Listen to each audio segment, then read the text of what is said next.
இன்னைக்கு நம்ம ரிவ்யூ பண்றது ஐடிசி பிராண்டோட பி நேச்சுரல். இது மினிட் மெய்ட். இதோட மேனுஃபேக்சரர்னா இது கோகோ கோலா கம்பெனி, யூஎஸோடது. இது இந்தியன் மேக், இது யூஎஸ் மேக். இது 1 லிட்டர், இது 1 லிட்டர். இது 140 ரூபா, இது 90 ரூபா. 18% ஆரஞ்சு பல்ப் இருக்கு, 10.5% தான் ஆரஞ்சு ஜூஸ் இருக்கு. சரி, இதை நம்ம ஊத்தி எப்படின்னு பார்த்துக்குவோம். பேக்கிங் பக்காவா இருக்கு.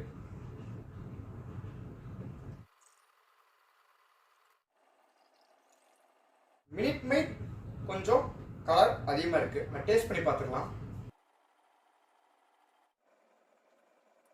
என்னோட ரிவ்யூ என்னன்னா, பி நேச்சுரல் பியூர் சக்கரை தண்ணி. நம்ம சின்ன வயசுல இருக்கும்போது ரஸ்னால குடிச்சிருக்கோம்ல, ரஸ்னா மாதிரி தான் இருக்கு, பெரிய விஷயம் இல்லை. மினிட் மெய்ட் கொஞ்சம் ஆரஞ்சு ஃபிளேவர் இருக்கு, ஆரஞ்சு பல்ப்ஸ் கொஞ்சம் அதிகமா இருக்கு. பியூர் ஆரஞ்சு ஜூஸ் அளவுக்கு டேஸ்ட் இல்லை, பட் இருந்தாலும் ஓகே, அக்செப்டபிள். என்னை பொறுத்த வரைக்கும் கோகோ கோலா பிராண்டோட மினிட் மெய்ட் தான் வின்னர்.